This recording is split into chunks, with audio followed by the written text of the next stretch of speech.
AR, Zach from Big Ten Football Talk with you. We're going to talk about our stars of the week, talk about the best performing players on either side of the football. Zach, I'll go first. Give me Curtis Rourke all day long. 4 Darn it. touchdown You can't passes. have him. I had to go first. That way I make sure I Ugh. got it. 4 touchdown passes for him. He looked absolutely lethal. This Indiana passing attack looked like nothing that UCLA was ever going to be able to handle in this game. And a lot of that is Curtis Rourke just dealing, looking completely comfortable back there and looking like there was no reason anybody was going to stop him. So that's my number 1 star of the week. Zach, you can either continue to talk about him or give me another star. No, I'll take somebody else. I'll go with the obvious one in Dylan Gabriel. He had over 350 total yards. He's efficient. He was explosive.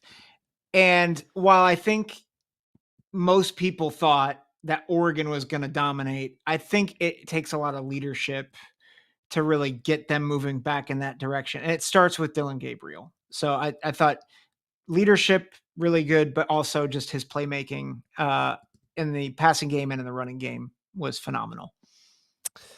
All right, I'll go with the next one that I thought you would go with next, but Dylan Gabriel's a good choice too. Ty Felton, this guy, we talked about him when we talked about Maryland, just absolute stunner of a wide receiver.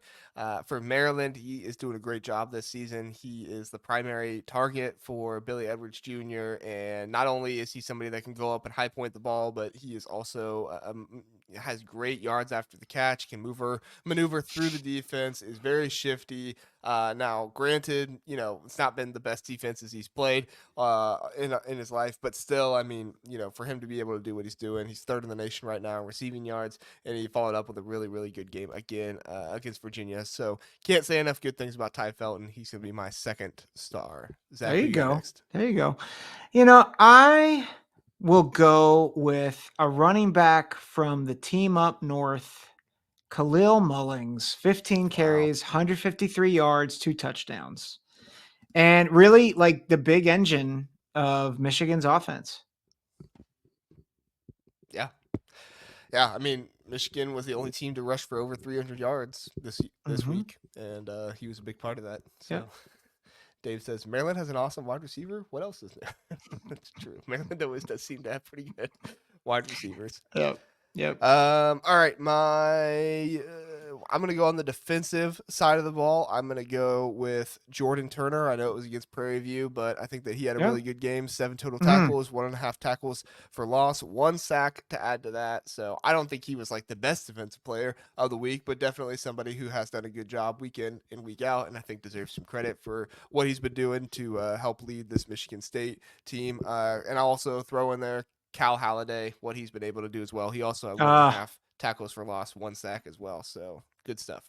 Yeah. Cal Halliday is one of those guys, just blue collar, but you just like old school Big Ten linebacker. Love him. I'll go with another defensive guy. And I know, we were a little nervous about Illinois, but Gabe Jacobs, 2 tackles for loss, a sack. I think is big part of that defensive line. Really good game for Illinois, and is going to be a factor for that Illinois defense.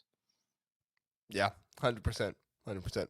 I'm going to go with a running back now, and I know we talked about him a little bit earlier, but give me Caleb Johnson. He was a huge piece of why this Iowa offense was able to score the points they were going to score. So 25 rushes, 173 yards, 2 touchdowns. Did not have the yards per carry that Khalil Mullings did, so you could say Mullings had a better day in that regard, especially since his longest run wasn't even as long as Caleb Johnson's. I think his long was 38, and Caleb Johnson's was 39, but definitely a good performance by both of those backs, and gotta give major props to both of them. Yep, for sure. Where are you going next, Zach? I'll say Dante Trader, 11 tackles, 1 pick, in a game that really Maryland had to have, and so he not the only defender on that Maryland team, but had a huge impact in that game. Totally.